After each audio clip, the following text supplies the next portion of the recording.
I asked Connor and Leon this question. I was going to ask it both of you if you both could answer it.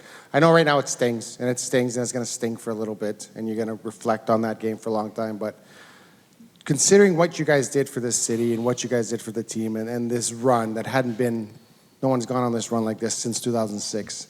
Just want to know if you can take some pride and look back and kind of share on what you felt about this run and how it went for you guys and what you guys kind of did for the city, kind of rallying the city together. Yeah, I mean, I think at this point, obviously, like it's fresh and stings, and it's tough to look past that a little bit. But I think we're going to look back and be extremely proud of where we got to as a group. But I mean, the city was incredible, and it was the most fun I've ever had by far playing hockey, and they've done a lot for this team, the city, and the support has always been incredible, and it was a ton of fun. But I think it's a little fresh still, of course. But yeah, I mean, a lot of things to be proud of, and we'll be able to use this and keep pushing forward here. Yeah, I mean, similar to Nuge. Yeah, most fun I've had playing hockey for sure.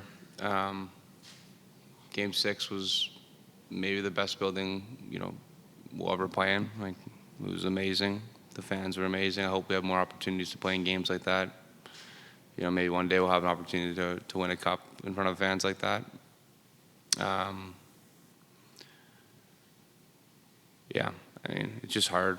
Like, you go through a whole year and a run like that where you have everybody kind of behind you and you're making, you're creating this great story and you just fall short. It's hard. This one's for Ryan. Just more behind the scenes. You've been on some teams in Edmonton that didn't make it to Game 7. Like, what were the biggest differences between the group that came within one shot of winning the Stanley Cup and some of those earlier Edmonton teams that you're on? Maybe more so behind the scenes. Yeah. I mean, I think I've been a part of some really good hockey teams before, and obviously never got to this point. I think what separates this group is the heart and the belief that we had in this room, and we talk about it all the time, and people, I feel like, brush it off a little bit, but we believed in each other, and right down until the last couple minutes of that Game 7, we still fully believed that we were going to come back, we were going to find a goal, and we were going to win that thing in overtime. And I mean, just the determination and the will that this group has is probably makes it why it's so special to be a part of. You can be on a good hockey team, but if you don't have that, then you're not going to get to that next level. And we certainly had that, and we kept bringing it out of each other, of ourselves in all these different circumstances. So that's it. It made it a lot of fun to be a part of this group, and I think for me, that's the biggest reason we got to this point. I guess both of you can answer this question if you can. Having played in the Stanley Cup final now, is there anything that you learned going through this experience that maybe you didn't know before this season? In terms of what it takes to win a Stanley Cup.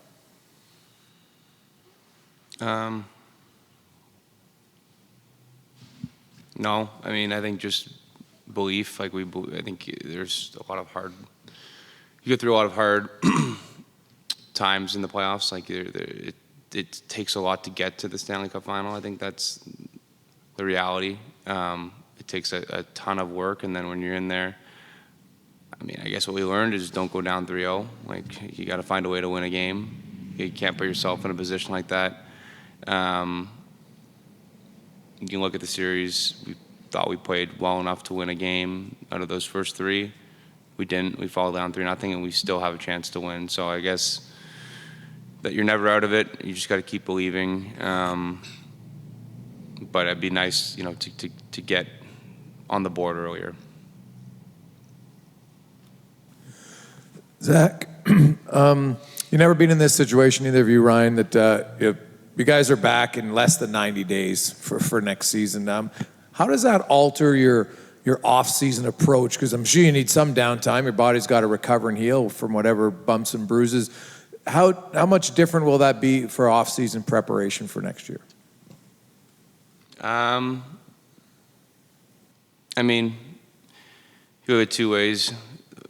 In one way, you played so long that, you know, sometimes when the off season's so long, you kind of forget. You don't forget how to play hockey, but you forget you lose that competitive edge a little bit. It takes a little bit of time to get it back.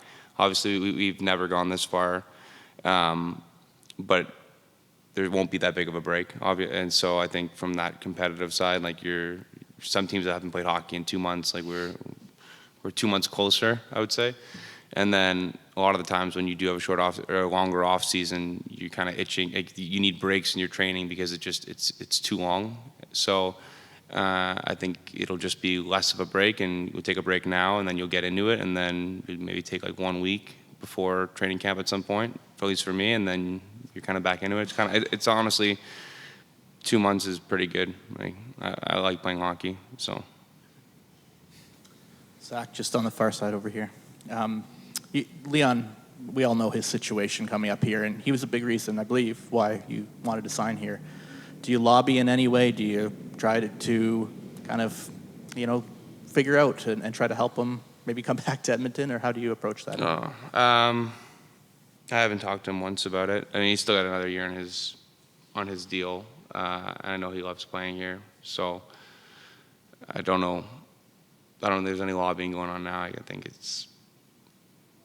I'm sure they're in discussion. I mean, there's a lot of things up in the air, obviously, with our team, management, etc. So I don't know what's happening, to be honest.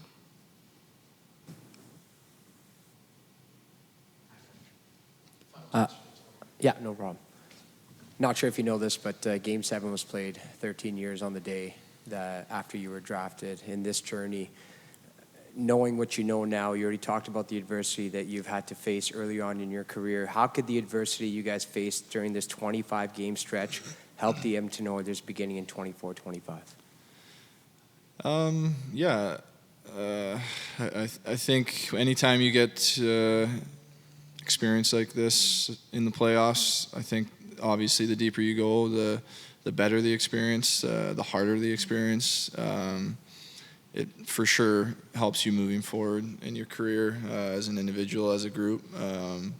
So, I mean, I think we're going to be, as soon as that puck drops next season, we're going to be hungry and ready to go, obviously.